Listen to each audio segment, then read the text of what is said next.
Hello students. आज के lecture में हम overview of ASP dot net framework वो हम स्टार्ट करेंगे। ये आपका सब्जेक्ट है ASP डॉट नेट का। तो उसके अंदर का फर्स्ट जो यूनिट है वो आज हम स्टार्ट करने वाले हैं। तो इस यूनिट के अंदर आप ASP डॉट नेट क्या है उसका ओवरव्यू आप देखेंगे। उसके अंडरस्टैंडिंग आप ASP डॉट नेट के जो भी कंट्रोल्स हैं उसके आप अंडरस्टैंडिंग लेंगे। फिर ASP डॉट नेट के एप्लीकेशंस क्या क्या है, वेब सर्वर्स कैसे काम करते हैं, वेब सर्वर है क्या, तो उसके बारे में आप जानेंगे। तो उसके बाद हम इंस्टॉलेशन ऑफ IIS करेंगे। IIS एक टाइप का वेब सर्वर है, तो उसका इंस्टॉलेशन हम कैसे कर सकते हैं वो हम स्टडी करेंगे। और उसके बाद हम वेब फॉर्म्स, मतलब कि कोई भी फॉर्म्स है वो हम कैसे क्रिएट कर सकते हैं। आप कोई भी वेबसाइट पर आप जाते होंगे तो वहाँ पे आपको फॉर्म्स दिखाई देते होंगे। फॉर एग्जांपल रजिस्ट्रेशन के लिए वो फॉर्म होगा, फॉर एग्जांपल आपका लॉगिन के लिए फॉर्म होगा, कोई भी डिटेल्स आपको फिलअप करनी है तो वहाँ पे क्या होगा कि कोई ना कोई फॉर्म होगा। तो वो फॉर्म्स कैसे क्रिएट कर सकते हैं हम ASP डॉट नेट से, तो हम वो यहाँ पे हम स्टडी करेंगे। तो उसके लिए डिफरेंट डिफरेंट कंट्रोल्स आते हैं, डिफरेंट डिफरेंट एलिमेंट्स आते हैं। तो वो हम एलिमेंट्स को हमें फर्स्ट ऑफ ऑल स्टडी करना होगा, और वो स्टडी करने के बाद हम कोई भी फॉर्म है वो क्रिएट कर सकते हैं।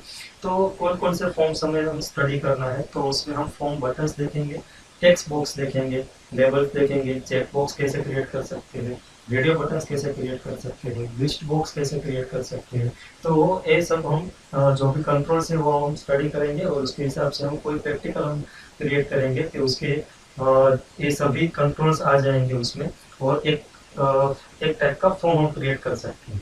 और फिर हम running a web application and create a multi form web project. ठीक है। तो लास्ट में हम एक टाइप की वेब एप्लीकेशन क्रिएट करेंगे, और ये सब एलिमेंट से, सब कंट्रोल से उसका हम यूज करके एक मल्टी फॉर्म एक वेब प्रोजेक्ट क्रिएट करेंगे और उसको हम रन कराएंगे। तो इस यूनिट से हम ये सब हम सीखने वाले हैं, यूनिट नंबर 1 से। बेसिकली हम इस यूनिट से इंट्रोडक्शन सीखेंगे, और सिंपल एक वेब एप्लीकेशन कैसे क्रिएट कर सकते हैं ASP डॉट नेट का यूज करके, वो हम सीखने वाले हैं इस चैप्टर के अंदर। ठीक है। ओके, तो हम स्टार्ट करते हैं। तो what is the ASP, ASP क्या है, ASP डॉट नेट क्या है, तो वो हमें पता होना चाहिए। ठीक है। तो यहाँ से हम स्टार्ट करते हैं overview of ASP dot net framework. ठीक है। तो ASP, what is the ASP, तो ASP का फुल फॉर्म क्या है, तो ASP का फुल फॉर्म है एक्टिव सर्वर पेज। क्या है, एक्टिव सर्वर पेजेस। बराबर। तो हर हर एक वर्ड का एक मीनिंग है। ठीक है। एक्टिव का भी मीनिंग है, सर्वर का भी मीनिंग है, और पेजेस का भी मीनिंग है। ठीक है। तो तीनों तीन के वर्ड है, हम फर्स्ट ऑफ ऑल हम स्टडी करेंगे, और उसके बाद हम आगे बढ़ेंगे। तो एक्टिव का मतलब क्या है, तो एक्टिव का मतलब है कि कोई भी पेज है हमारे पास। ठीक है। तो उसमें हम कोई भी एक्टिविटी करा सकते हैं। ऐसा स्टैटिक पेज नहीं है कि सिंपली इंफॉर्मेशन डिस्प्ले आउट हो रही है। फॉर एग्जांपल यहाँ पे हम वर्ड डॉक्यूमेंट आप देख रहे हो, तो यहाँ पे एक्टिव और स्टैटिक कौन क्या कैसे हम डिफरेंशिएट कर सकते हैं। तो जो भी मैंने कंटेंट लिखा है वो एक्टिव सिंपली स्टैटिक कंटेंट। ठीक है। और यहाँ पे जो हमको कंट्रोल दिए गए हैं, फॉर एग्जांपल यहाँ पे मैं उसका टेक्स्ट का फॉन्ट का साइज चेंज कर सकता हूँ, फॉन्ट का टाइप चेंज कर सकता हूँ, बोल्ड इटैलिक अंडरलाइन वो सब कर सकता हूँ। तो ये क्या हो गया, डायनामिक हो गया, एक्टिव हो गया। मतलब कि जो भी टेक्स्ट है वो कैसे हो गया, एक्टिव हो गया। ठीक है। तो हम जो भी पेजेस हम क्रिएट करने वाले हैं वो कैसे पेजेस हो गए, एक्टिव पेजेस हो गए। मतलब कि आप उसमें कोई भी एक्टिविटी करा सकते हैं, कोई भी डायनेमिक चीजें करा सकते हैं, कोई भी कंटेंट डायनेमिकली अपडेट करा सकते हैं, ऐड करा सकते हैं। ठीक है। फिर आता है सर्वर। ठीक है। तो सर्वर क्या है, तो दो टाइप के वर्ड्स होते हैं, एक तो क्लाइंट होता है और एक तो सर्वर होता है। ठीक है। तो दोनों वर्ड्स हम पहले समझते हैं और उसके बाद हम आगे बढ़ते हैं। तो क्लाइंट का मतलब क्या है, तो क्लाइंट का मतलब है कि फॉर एग्जाम्पल यहाँ पे जो भी मेरा पीसी है, बराबर, तो ये एज अ क्लाइंट वर्क करता है। कैसे क्लाइंट वर्क करता है, तो यहाँ पे जो भी मैं एक्टिविटी करता हूँ, जो भी मैं चेंजेस करता हूँ, वो मेरे जो पीसी है वहां पे ही स्टोर होगा, वहीं पे भी चेंजेस होगा। वो दूसरे पीसी में दूसरे पर्सन को वो चेंजेस पता नहीं होंगे कि यहाँ पे क्या हो रहा है। तो फॉर एग्जांपल ASP है, उसको मैं बोल्ड कर देता हूँ। ठीक है। तो ये जो भी चेंजेस हुआ वो मुझे पता है, ओके ये चेंजेस मैंने किए हैं। ये जो भी चेंजेस है वो दूसरे पर्सन को, दूसरे पेज, दूसरे पीसी, दूसरे लैपटॉप, मोबाइल, कोई भी डिवाइसेस को पता नहीं होगा कि जो भी मैंने चेंजेस किया है वो चेंजेस क्या किया है। ठीक है। तो हम all over world, all over devices को कैसे पता कर सकते हैं कि जो भी मैंने चेंजेस किया है वो ये चेंजेस है। जो भी मैं डिस्प्ले आउट करना चाहता हूँ वो ऐसा ऐसा डिस्प्ले आउट करना चाहता हूँ, तो कैसे पता चलेगा? तो सर्वर से पता चलेगा, बराबर। तो एक सर्वर टाइप की एक एंटिटी है, सर्वर मीन्स एक वन टाइप ऑफ कंप्यूटर ही है। वहाँ पे हम क्या करेंगे, हमारी जो भी पेजेस होंगे, जो भी क्रिएट किया होगा सब पेजेस, वो वहाँ पे हम अपलोड कर देंगे, ठीक है। और वहाँ से हर एक क्लाइंट होगा, for example as a one person, as a मैं क्लाइंट हूँ यहाँ पे, आपका पीसी जो आप यूज करते हो वो दूसरे क्लाइंट है, आपका कोई फ्रेंड यूज करता है, तीसरा कोई लैपटॉप यूज करता है तो वो भी एक टाइप का क्लाइंट है। तो मल्टीपल क्लाइंट क्या होगा, मल्टीपल क्लाइंट को कौन सा किसको कांटेक्ट करेगा, तो सर्वर को कांटेक्ट करेगा, ठीक है। तो सर्वर पर क्या होगा, तो सर्वर पर फॉर एग्जांपल कोई वेब पेज होगा, ठीक है, तो वो पेजेस वो वहां से देख सकता है, वहां से एक्सेस कर सकता है, ठीक है। हम एक एग्जांपल से सीखते हैं कि फॉर एग्जांपल यहाँ पे मैं लिखता हूँ कि google.com, ठीक है। तो यहाँ पे मैं जो भी google.com लिखता हूँ और उसके बाद मैंने एंटर किया और आपको एक पेज, सिंपल एक पेज दिखाई दे रहा है, ठीक है। तो ये पेज कहाँ से आ रहा है, तो ये पेज सर्वर से आ रहा है, ठीक है। और ये पेज कैसा है, एक्टिव पेज है। कैसे मैं एक्टिव कह सकता हूँ, तो यहाँ पे मैं कुछ भी टाइप करूंगा, ठीक है, तो यहाँ पे जो भी मैं टाइप करता हूँ वो यहाँ से सर्च होगा। यहाँ से मैं इमेजेस में जा सकता हूँ, यहाँ पे क्लिक कर सकता हूँ, बराबर। यहाँ पे कोई इमेज दिखा रही है, बराबर। तो ये सब कैसा है, एक्टिव है, स्टैटिक नहीं है कि सिंपली इंफॉर्मेशन मुझे दिख रही है। और ये पेज कहाँ पे है, तो ये पेज मेरे सर्वर के पास है। तो जो भी क्लाइंट होगा वो simply by using the URL वो एक्सेस कर सकता है, ठीक है। तो ये हम यूआरएल से कोई भी पेजेस को अपने सर्वर के पास से एक्सेस कर सकते हैं, ठीक है। तो ये जो पेज है, जो आपका फ्रेंड है, मैं हूँ, जो भी है, तो google.com लिखेगा तो यही पेज आएगा सबको। तो ये क्या हो गया, क्लाइंट और सर्वर का कॉन्सेप्ट हो गया। तो हमें पता होना चाहिए कि what is the client, what is the server, client कौन है, सर्वर कौन है, वो पता होना चाहिए, ठीक है। तो हमारा जो भी पीसी हम जो यूज कर रहे हैं क्लाइंट के हिसाब से वो वर्क करता है। जो भी हम सर्च करते हैं, ब्राउजर से सर्च करते हैं, और जो भी पेजेस हमें मिलते हैं, तो पेजेस कहाँ से मिलते हैं, हमारे सर्वर्स के पास से मिलते हैं। और दो टाइप के पेजेस होते हैं, एक तो स्टैटिक पेज होता है और एक तो डायनामिक पेजेस होता है। अथवा तो हम कह सकते हैं एक्टिव कह सकते हैं और डीएक्टिव भी कह सकते हैं, ठीक है। और एक्टिव का मतलब कि हम जो भी पेजेस है वहां से कोई भी इंफॉर्मेशन डायनेमिकली सबमिट कर सकते हैं, डायनेमिकली वहां से चेंजेस हो सकता है, वो सब कैसे पेजेस हो गए, एक्टिव पेजेस हो गए, ठीक है। तो ये क्या है, फुल फॉर्म हमने सिर्फ एक वर्ड का फुल फॉर्म हमने सीखा है कि एएसपी का मतलब क्या हुआ। तो एएसपी का मतलब हुआ एक्टिव सर्वर पेजेस। एएसपी का मतलब क्या हुआ कि एक्टिव सर्वर पेजेस हुआ, मतलब कि हमारा जो पेज है वो एक्टिव है, सर्वर के पास अपलोड किया हुआ है। और पेजेस का मतलब मल्टीपल पेजेस है हमारे पास, ठीक है। तो इस हिसाब से हम कोई भी पेज है वो क्रिएट कर सकते हैं और हमारे सर्वर के पास अपलोड करा सकते हैं, ठीक है। तो ये क्या हुआ, एएसपी हुआ। तो ASP.NET में हम कोई भी पेजेस क्रिएट कर सकते हैं। नेक्स्ट हम आगे बढ़ते हैं। तो ASP is a development framework for building a web pages. उसका मतलब क्या होता है, तो एक ASP.NEट है, वो क्या है, एक टाइप का फ्रेमवर्क है। मतलब कि फ्रेमवर्क का मतलब क्या होता है कि मल्टीपल चीजें हैं, उसको हम कंबाइन करके एक यूटिलिटीज क्रिएट करते हैं। और वो यूटिलिटीज को हम यूज करते हैं कोई भी कंटेंट क्रिएट करने के लिए। तो यहाँ पे जो फ्रेमवर्क है वो ASP.NET फ्रेमवर्क है, वो हम किसके लिए यूज करते हैं, कोई भी वेब पेज है उसको क्रिएट करने के लिए हम क्या यूज करते हैं, तो कि ASP.NET का हम यूज करते हैं, ठीक है। तो ASP, उसके बाद हम आगे बढ़ते हैं। तो ASP support the many different development models, ठीक है। तो ASP के अंदर भी डिफरेंट मॉडल अवेलेबल है। सिंपल ASP एक ही वर्ड, एक ही टेक्नोलॉजी नहीं है, एक टेक्नोलॉजी है, पर उसके अंदर भी डिफरेंट हमें मॉड्यूल्स मिलते हैं, मॉडल्स मिलते हैं। तो डिफरेंट मॉडल्स के डिफरेंट यूजेस है, ठीक है। तो वो हम अब आगे पढ़ने वाले हैं। तो कौन कौन से मॉडल्स है और कौन कौन से मॉडल में क्या क्या आता है, ठीक है। तो फर्स्ट मॉडल है तो क्लासिक ASP, बराबर। तो क्लासिक ASP है, उसके बाद ASP.NET वेब फॉर्म है, ASP.NET MVC है, ASP.NEट वेब पेजेस, ASP.NEट API और ASP.NEट कोर, ठीक है। तो ये सब है हमारे पास, ठीक है। तो वो हम स्टडी करने वाले हैं।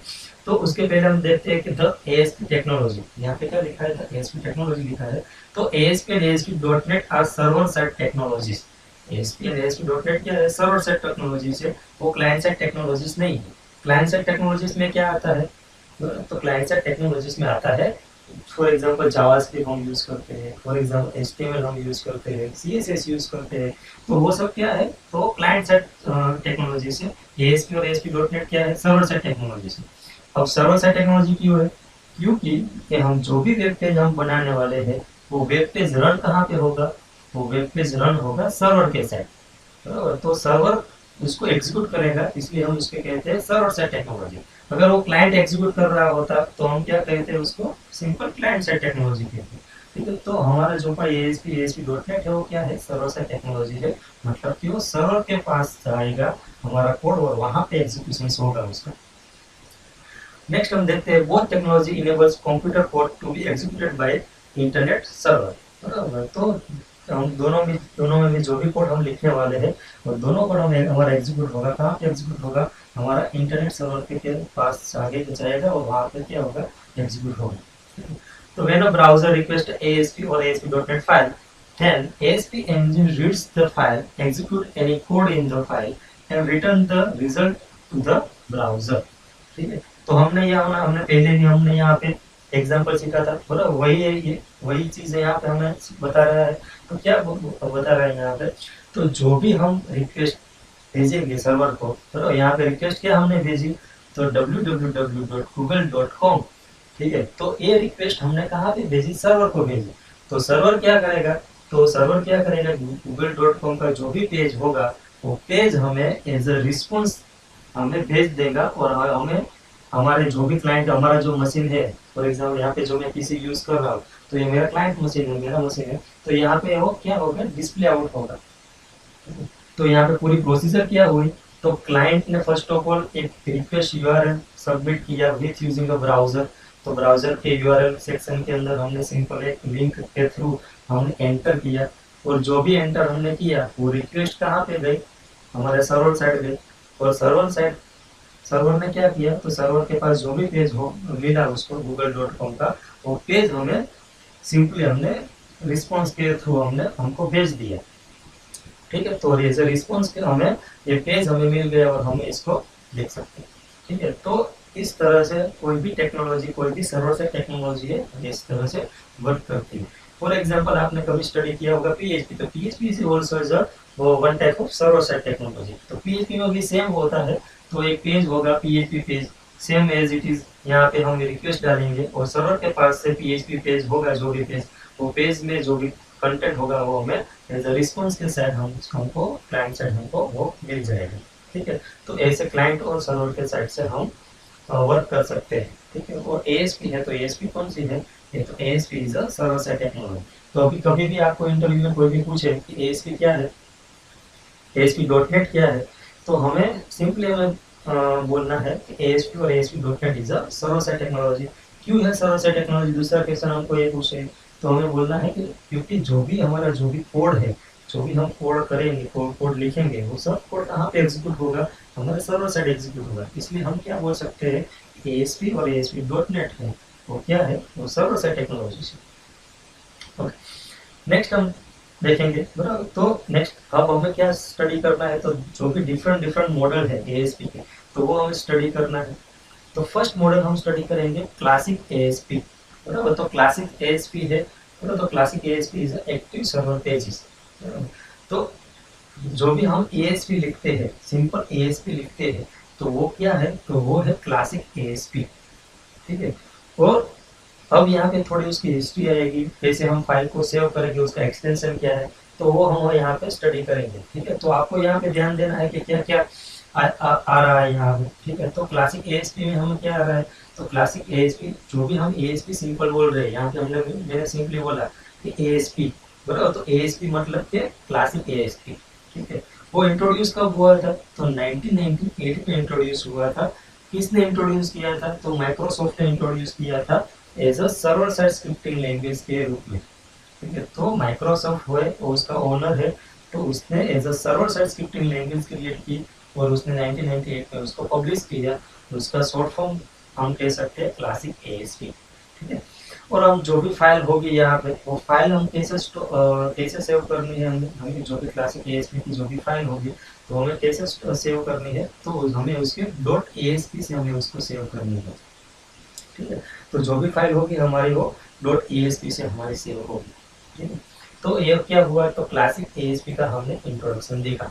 अब नेक्स्ट मॉडल हम देखेंगे ASP.NET वेब फॉर्म हम देखेंगे, ठीक है। तो ASP.NEट है, बराबर। तो सॉरी, तो पहले हम ASP.NEट सीखेंगे, उसके बाद हम ASP.NEट वेब पेजेस देखेंगे। तो ASP हमें यहाँ पे हमने पहले क्या सीखा, ASP सिंपली सीखा। अब हम देखेंगे ASP.NEट क्या है। तो ASP.NEट was released in 2002। तो 2002 के अंदर ASP.NEट रिलीज हुआ था, ठीक है। और वो क्या है, तो successor to the classic ASP। तो ASP जो भी हमारे हमने जब क्लासिक ASP हमने सीखा, उसका क्या है, सक्सेसर है। सक्सेसर मतलब उसका नेक्स्ट वर्जन है, उसका नेक्स्ट वर्जन वर्जन कह सकते हैं उसको। Okay. अब हम देखेंगे ASP.NET pages have the extension .aspx and are normally written in C#। तो ASP.NET का जो भी एक्सटेंशन है, जो भी हम फाइल क्रिएट करने वाले हैं, जो भी हम प्रोग्राम क्रिएट करने वाले हैं, तो उसका एक्सटेंशन क्या होगा, जो भी ये फाइल होगी उसका एक्सटेंशन होगा .aspx, बराबर। तो एक्सटेंशन का मतलब भी अगर किसी को नहीं पता तो वो भी मैं आपको बता देता हूँ। एक्सटेंशन मतलब कि जो भी हम फाइल सेव करते हैं, तो फाइल हम कैसे सेव करते हैं, तो फॉर एग्जाम्पल मेरे पास ये है, यहाँ पे फॉर एग्जाम्पल यहाँ पे मेरे पास CSS फाइल है, तो हम उसके एक्सटेंशन क्या हुआ, .css। फॉर एग्जाम्पल मेरे पास यहाँ पे HTML फाइल है, तो उसके एक्सटेंशन क्या हुआ, तो .html। तो ऐसे ही हम जो भी हम फाइल क्रिएट करने वाले हैं ASP के अंदर, बराबर, तो उसका एक्सटेंशन क्या होगा, .aspx, ठीक है। तो हम इस एक्सटेंशन से हमारी जो भी फाइल होगी उसको हम सेव करने वाले हैं। ASP.NET 4.6 is the latest official version of ASP.NET। ASP.NET का लेटेस्ट वर्जन कौन सा है, तो 4.6 है, ठीक है। ASP.NET 5 was expected to an important redesign of the ASP.NET। तो ASP.NET का नेक्स्ट वर्जन भी आने वाला है 5, बराबर। तो वो क्या होगा, तो मेन रीडिजाइनिंग होगा किसका, तो ASP.NEट का फिर से उसका रीडिजाइनिंग करके हमें दूसरे रूप में हमें ASP.NEट हमें मिलेगा। नेक्स्ट हम देखेंगे, however the development of ASP.NET 5 was stopped in favor of ASP.NET 4। इसका डेवलपमेंट अभी स्टॉप हो गया है क्योंकि ASP.NET 4 की वजह से। ओके, नेक्स्ट हम देखेंगे ASP.NET वेब पेजेस। तो वेब पेजेस क्या है, तो ASP.NET web pages is a SPA application model, single page web application. The SPA model is quite similar to the PHP and classic ASP। SPA जो model है वो हमारा क्या है, तो PHP जैसा है, क्लासिक ASP क्या जैसा है। Okay, next ASP.NET web pages is being merge into new ASP.NET 4। तो ASP.NEट का जो भी वेब पेज है वो मर्ज हो सकता है इनटू द ASP.NET 4 के साथ मर्ज हो सकता है। तो नेक्स्ट हम देखेंगे ASP.NET MVC। तो MVC का मतलब क्या होगा, तो MVC का मतलब होगा मॉडल, व्यू और कंट्रोलर। MVC का फुल फॉर्म क्या होता है, तो मॉडल व्यू कंट्रोलर, ठीक है। तो मॉडल का भी कोई मीनिंग है, व्यू का भी कुछ मीनिंग है और कंट्रोलर का भी मीनिंग है, बराबर। तो हमें पता होना चाहिए कि मॉडल का क्या मीनिंग, व्यू का क्या मीनिंग और कंट्रोलर का क्या मीनिंग है, ठीक है। तो फर्स्ट ऑफ ऑल हम व्यू से स्टार्ट करते हैं। तो व्यू का मतलब क्या, जो भी हमें जो दिख रहा है, जो भी पेजेस हम दिख रहा है, बराबर, तो वो उसका जो भी कोडिंग होगा वहाँ वो कहाँ पे होगा, जो व्यू में होगा, ठीक है। मॉडल में क्या होगा, तो जो भी कंटेंट है वो कंटेंट कहाँ से भी तो आता होगा, हमारा डेटाबेस से आता होगा, बराबर। तो वो डेटाबेस से जो भी इंटरेक्शंस करना है, जो भी ऑपरेशंस करना है, उसका कोड कहाँ पे होगा, तो वो मॉडल में होगा। जो भी डेटा हम डेटाबेस से ला रहे हैं, हमारे क्लाउड से ला रहे हैं, वो डायरेक्टली तो एज अ व्यू में हम डिस्प्ले आउट नहीं करा सकते, उसमें कोई ऑपरेशन हमें करना होगा। फॉर एग्जांपल कुछ रिमूव कर देते हैं, कुछ ऐड कर सकते हैं, तो कोई भी चेंजेस हमें करना है तो वो हम कहाँ पे करेंगे, कंट्रोलर में करेंगे। तो ऐसे मॉडल व्यू और कंट्रोलर क्रिएट होता है, ठीक है। और ये लेटेस्ट है मॉडल व्यू कंट्रोलर। हम जो भी .NET का जो भी प्रोग्रामिंग होगा तो MVC से होगा। तो आपको MVC से मेन जो भी कोडिंग होगा तो MVC से होगा। जो भी आपका डेटाबेस का जो कोडिंग होगा आप मॉडल में लिख रहे हो, जो भी आपको डिस्प्ले आउट देख रहा है, जो भी आपको विजुअली जो आप देख सकते हो, आप व्यू में देख सकते हो कोडिंग करोगे। और जो भी हम जो भी हमें चेंजेस करना है, डेटाबेस से आ रहा है उसको कोई भी चेंजेस करना है, तो हम कहाँ पे चेंजेस करेंगे, हमारे कंट्रोलर में चेंजेस करेंगे। तो जो भी हमें ऐड करना है तो वहाँ पे ऐड कर सकते हैं, कुछ रिमूव करना है तो हम वहाँ पे रिमूव कर सकते हैं, और उसको हम सिंपली व्यू को भेज देंगे। तो एक मॉडल व्यू कंट्रोलर की एक साइकिल होगी। तो मॉडल में व्यू का डेटा मॉडल कंट्रोलर से आएगा, कंट्रोलर का डेटा मॉडल से आएगा, मॉडल का डेटा व्यू में डायरेक्ट जाएगा। ऐसा हमको एक साइकिल के रूप में हमें एमवीसी हमें मिलता है। तो ASP.NET MVC is a one type of application model that is used for the creating a web page। हम कोई पण वेब पेज को क्रिएट करने के लिए हम MVC का यूज करेंगे, उसमें ऐसा मॉडल होगा, व्यू होगा और कंट्रोलर होगा। ठीक है, तो ASP.NET MVC is being merged into the new ASP.NET Core। मतलब कि जो भी ASP.NET MVC है वो किसके साथ मर्ज हो गया है, तो ASP.NET Core के साथ मर्ज हो सकता है। नेक्स्ट हम देखेंगे ASP.NET Web API। तो ASP.NET API is the API application model, मतलब कि एप्लीकेशन प्रोग्रामिंग इंटरफेस। API का फुल फॉर्म क्या होता है, application programming interface. ASP.NET API is being merged into the new ASP.NET Core। ये भी ASP कहाँ पे मर्ज हो गया है, ASP.NET Core के साथ मर्ज हो गया है। ठीक है, नेक्स्ट ASP.NET वेब फॉर्म। ठीक है, तो ASP.NEट वेब फॉर्म मतलब कि जो भी हम वेब फॉर्म क्रिएट करने वाले हैं, ठीक है, वो वो वेब फॉर्म पे हम कहाँ पे मर्ज हो गया है, तो वो भी कहाँ पे मर्ज हो गया है, ASP.NEट कोर के साथ मर्ज हो गया है। तो सॉरी, ASP.NEट web form is not a part of the new ASP.NEट कोर। तो जो भी नया ASP.NEट कोर आया है उसके अंदर ये इंक्लूडेड नहीं है, और इवेंट ड्रिवन एप्लीकेशन मॉडल है। और लास्ट में हम देखेंगे ASP.NET Core। तो ASP.NET Core was released in 2016। 2016 के अंदर ASP.NEट Core क्या हुआ है, रिलीज हुआ है। तो ASP.NET Core मर्ज ASP.NET MVC, ASP.NET Web API और ASP.NEट Web Pages into the one application framework। मतलब कि ये सब जो भी हमने देखा वो सब मर्ज हो गया इसमें, ASP.NET Core के अंदर मर्ज हो गया।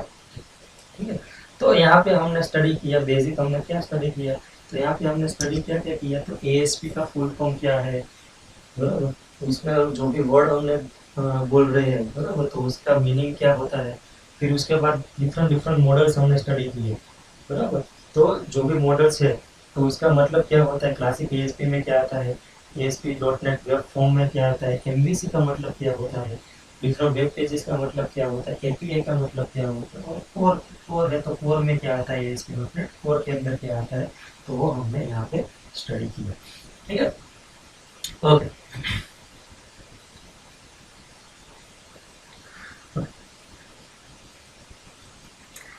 नेक्स्ट हम देखेंगे डिफरेंट डिफरेंट कंट्रोल्स हमें सीखना है, ASP.NEट के डिफरेंट डिफरेंट कंट्रोल हमें सीखने हैं। तो यहाँ पे हम एक कंट्रोल सीखने वाले हैं, तो बटन कंट्रोल्स यहाँ पे हम सीखने वाले हैं। ठीक है, तो ASP.NEट के अंदर हमें कोई भी बटन क्रिएट करना है, ठीक है, तो बटन कैसे क्रिएट कर सकते हैं, तो वो हमें स्टडी करना है। तो ASP बटन कैसे क्रिएट कर सकते हैं, तो उसके लिए देखो यहाँ पे हमने एक कोड लिखा है, सिंपल कोड लिखा है, तो जो भी बटन हमें जो क्रिएट करना है, तो बटन कैसे क्रिएट होगा, तो कैसे क्रिएट होगा, तो फर्स्ट ऑफ ऑल ये क्या है, टैग से, ये क्या है, टैग है, वन टाइप ऑफ टैग। आपने HTML सीखा होगा तो HTML में भी सब टैग आता होगा। For example P tag paragraph के लिए यूज करते हैं, for example anchor tag, A tag हम कोई लिंक क्रिएट करनी है तो उसके लिए यूज करते हैं, फॉर एग्जांपल इमेज टैग कोई इमेज हमें डिस्प्ले आउट करनी है तो उसके लिए हम यूज करते हैं। तो यहाँ पे एक ASP टैग लिखा हुआ है, और उसके अंदर डिफरेंट डिफरेंट प्रॉपर्टीज दी हुई है।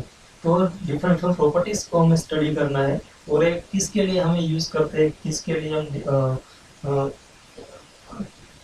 लिए हम इसका यूज हो रहा है, तो वो हमें पता होना चाहिए। तो कोई भी बटन क्रिएट करना है, ठीक है, तो बटन कैसे क्रिएट कर सकते हैं हम ASP के अंदर, तो हमें क्या लिखना है, तो ASP लिखना है, फिर कोलन लिखना है, फिर बटन लिखना है। ठीक है, क्या लिखना है, फिर से रिपीट करते हैं, ASP लिखेंगे हम, फिर कोलन लिखेंगे और फिर बटन लिखेंगे। ठीक है, तो ऐसा लिखना है। फिर हमें लिखेंगे ID is equal to button 1, मतलब कि हम ये जो भी बटन क्रिएट किया है उसका यूनिक आइडेंटिफिकेशन क्या है, तो उसका यूनिक आइडेंटिफिकेशन है बटन 1। क्यों हमें आईडी देना होता है वो भी हमें पता होना चाहिए। क्यों हमें आईडी देना है, तो आईडी इसलिए हम देते हैं यूनिकली आइडेंटिफाई करने के लिए। फॉर एग्जांपल आपके क्लास के अंदर मुझे आपको यूनिकली आइडेंटिफाई करना है, तो हम मैं कैसे यूनिक आइडेंटिफाई कर सकता हूँ? आपके नेम से कर सकता हूँ? नहीं कर सकता। क्यों? क्योंकि एक नेम के दो पर्सन हो सकते हैं। ठीक है, तो मुझे आपको आइडेंटिफाई करना है, यूनिकली आइडेंटिफाई करना है आपके क्लास के अंदर, तो मैं कैसे कर सकता हूँ? आपके रोल नंबर से कर सकता हूँ। तो फॉर एग्जांपल मैं बोलूंगा कि रोल नंबर 10, तो जिसका भी रोल नंबर 10 होगा वो हैंड अपना राइज करेगा। ठीक है, तो ऐसे हम यूनिकली आइडेंटिफाई कर सकते हैं कोई भी क्लास के अंदर स्टूडेंट को, जैसे हम आइडेंटिफाई करते हैं सेम यहाँ पे हमें कोई भी बटन है उसको आइडेंटिफाई करना है। तो ऐसा भी हो सकता है कि कोई आपके पास वेब पेज है, उसके अंदर 2 3 4 5 डिफरेंट डिफरेंट बटन है, तो आपको उसको आइडेंटिफाई करना है। तो कैसे आइडेंटिफाई करेंगे आप? तो आपको उसको आईडी देना होगा। तो फॉर एग्जांपल यहाँ पे कोई मैंने बटन क्रिएट किया है, तो उसका आईडी मैंने क्या दे दिया, तो फिर मैंने उसका आईडी दे दिया बटन 1। ठीक है, तो ये बटन है क्या, तो क्या होगा, आइडेंटिफाई हो गया। फिर एक दूसरी प्रॉपर्टीज यहाँ पे लिखी है, run at is equal to server. इसका मतलब क्या हुआ, तो ये जो भी मैंने कोड लिखा है वो कहाँ पे एग्जीक्यूट होगा, तो क्या वो सर्वर के साइड एग्जीक्यूट होगा। तो उसके बाद एक प्रॉपर्टी लिखी है on click is equal to button 1 underscore click. इसका मतलब क्या हुआ, जब भी मैं बटन को क्लिक करूंगा तो कौन सा फंक्शन एग्जीक्यूट होगा, तो ये फंक्शन होगा वो एग्जीक्यूट होगा।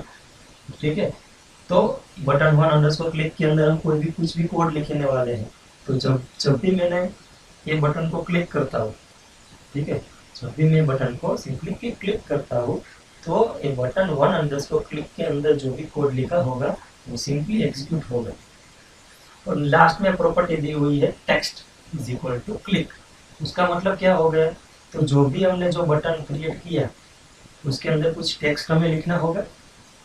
ठीक है, उसका कुछ नेम हमें देना होगा, तो जो भी हमें डिस्प्ले आउट होगा, फॉर एग्जांपल यहाँ पे आपको एक बटन दिख रहा है, बराबर, तो बटन का नाम क्या है, बराबर, तो गेट जेन्युइन ऑफिस, बराबर। तो इसी हिसाब से हम कोई भी बटन क्रिएट करेंगे तो उसका कुछ नेम होना चाहिए। तो नेम क्या होगा, कहाँ पे हम उसको लिखेंगे, तो हम टेक्स्ट में लिखेंगे। तो जो भी हम टेक्स्ट में लिखने वाले हैं तो बटन का नेम डिफाइन करेंगे। ठीक है, आपको कंफ्यूज नहीं होना है कि ये आईडी और टेक्स्ट के बिटवीन में आपको कंफ्यूज नहीं होना है। आईडी का मतलब क्या है, आपको यूनिकली आइडेंटिफाई करने के लिए हम यूज करते हैं, वो डिस्प्ले आउट नहीं होगा आपके बटन में।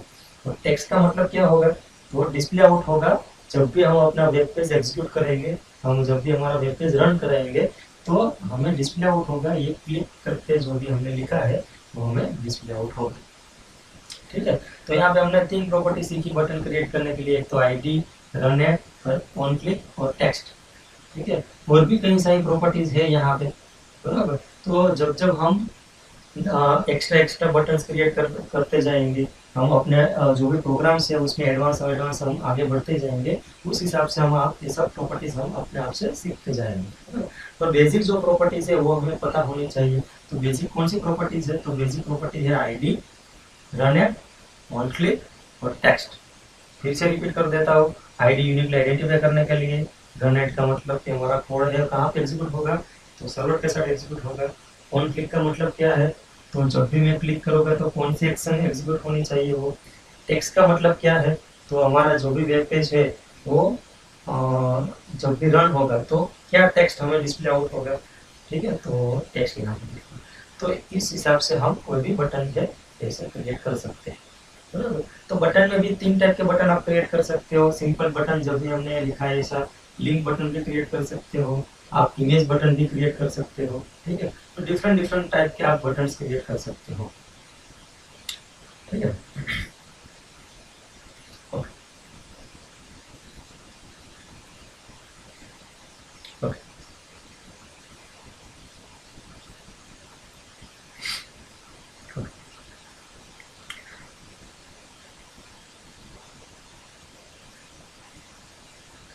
एक बार हम एक प्रॉपर्टीज को एक बार देख लेते हैं। ठीक है, सिंपल प्रॉपर्टीज है वो, इसको हम देख लेते हैं। तो इसके अलावा भी डिफरेंट प्रॉपर्टीज है। फॉर एग्जांपल टेक्स्ट प्रॉपर्टी हमने देख लिया, टेक्स्ट प्रॉपर्टी किसके लिए यूज करते हैं। इमेज यूआरएल है, तो इमेज यूआरएल हम कब यूज करेंगे, जब भी हमें कैसा इमेज बटन चाहिए। तो इमेज बटन जब हमें चाहिए तो एक टाइप का बटन हम क्रिएट करेंगे, उसके बैकग्राउंड में हमें कुछ एक टाइप की इमेज दिखाई देगी, ठीक है। तो इमेज हम कैसे क्रिएट कर सकते हैं, तो इमेज यूआरएल से हम उसका यूआरएल यहाँ पे हम पेस्ट करेंगे। तो जो भी यूआरएल हमारा जो होगा वहाँ से इमेज आएगी, तो वो इमेज हमारे बटन के बैकग्राउंड में हमको दिखेगी। अल्टरनेटिव टेक्स्ट है, तो फॉर एग्जांपल हम इमेज बटन क्रिएट करते हैं, और जब भी मैंने इमेज बटन क्रिएट किया और उस टाइम हमारा जो भी इमेज है वो वहाँ पे नहीं आया कोई भी रीजन से। फॉर एग्जांपल आपका सर्वर डाउन हो गया, फॉर एग्जांपल उसको वो टाइप की इमेज ही नहीं मिल रही है, ठीक है। तो अल्टरनेटली जो जो भी टेक्स्ट होगा वो टेक्स्ट वहाँ पे डिस्प्ले आउट हो जाएगी, अगर आपकी इमेज लोड नहीं हो रही है तो, ठीक है। फिर आता है पोज वैलिडेशन। उसका मतलब क्या हुआ, तो determine whether the page validation occur when the user clicks the button the default is true. मतलब कि जब भी हम कोई भी फॉर्म फिलअप करते हैं, अगर हमने वो फॉर्म में फिलअप नहीं किया है तो हमें कुछ मैसेज आता है रेड कलर से नीचे कि please enter your name, please select your gender, ठीक है। तो वो क्या होता है, वैलिडेशन हुआ। तो वैलिडेशन आपको रखना है कि नहीं रखना है, तो बाय डिफॉल्ट वो ट्रू होगा। मतलब क्या, कुछ भी डिफाइन नहीं करते हो तो बाय डिफॉल्ट वो क्या हो गया, वहाँ पे वैलिडेशन हो ऑटोमेटिकली आ जाएगा, ठीक है। तो अगर आप फॉल्स करते हो तो वैलिडेशन वो उसका नहीं होगा। फिर आता है कमांड नेम। तो string value that is pass to the command event when the user click the button. जब भी हम कोई भी डेटा हमें सेंड करना है, फॉर एग्जांपल बटन क्लिक है, वहाँ पे हमें कोई डेटा सेंड आउट करना है फॉर्म में, तो कहाँ से हम कर सकते हैं, तो कमांड नेम से सेंड कर सकते हैं। फिर आता है command argument, different different argument भी आप पास कर सकते हो। फिर आता है पोस्ट बैक यूआरएल। उसका मतलब होता है the URL of the page that is requested when the user clicks the button. मतलब कि जब भी यूजर बटन को क्लिक करता है तब कोई भी यूआरएल हमें पेज को देना है, रिक्वेस्ट करना है, तो कहाँ पे हम डिफाइन करेंगे, तो पोस्ट बैक यूआरएल के अंदर हम डिफाइन करेंगे।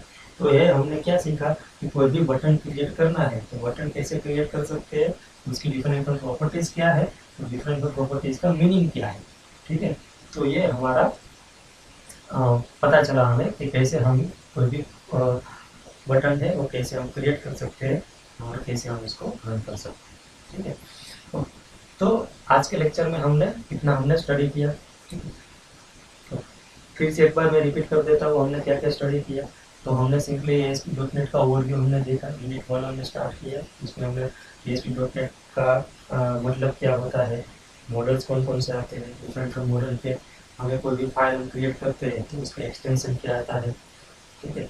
फिर हम कोई भी बटन मुझे क्रिएट करना है ASP.NEट में, तो वो बटन कैसे क्रिएट कर सकते हैं। वो बटन भी 3 टाइप के बटन हम क्रिएट कर सकते हैं, simple button, link button, image button, ठीक है। और वो बटन का हम डिफरेंट टेक्स्ट भी लिख सकते हैं, डिफरेंट प्रॉपर्टीज हम डिफरेंट यहाँ पे हमने की, तो क्या क्या प्रॉपर्टीज है कौन कौन सी, और कौन डिफरेंट प्रॉपर्टीज का क्या मीनिंग होता है वो हमने सीखा। तो इस लेक्चर में हम यहाँ तक हम आपको रखते हैं। आपका असाइनमेंट है, तो आपको ये 3 क्वेश्चंस के आंसर आपको देने हैं। तो असाइनमेंट क्वेश्चन यहाँ पे मैंने डिस्प्ले आउट किया है, तो 3 क्वेश्चन है। तो फर्स्ट क्वेश्चन क्या है, तो right a full form of ASP। तो ASP का आपको फुल फॉर्म आपको देना है। दूसरा क्वेश्चन में मैंने डिफाइन किया है एनलिस्ट एनी 4 ASP मॉडल। तो जो भी हमने मॉडल स्टडी किए हैं उसमें से आपको कोई भी 4 मॉडल के नाम यहाँ पे लिस्ट आउट करने हैं। और यहाँ पे मैंने लिखा है कि how to create a button in ASP। तो ASP में हम बटन कैसे क्रिएट कर सकते हैं, तो वो आपको यहाँ पे इसका सिंपली एक टेक्स्ट लिखना है, जो भी हमने वो टैग लिखा था वो टैग आपको यहाँ पे लिखना है। तो ये हमारा आपका 3 असाइनमेंट क्वेश्चन हो गए, ठीक है। तो ये आपका तीनों 3 असाइनमेंट आपका क्वेश्चन आपको फिलअप करना है, ठीक।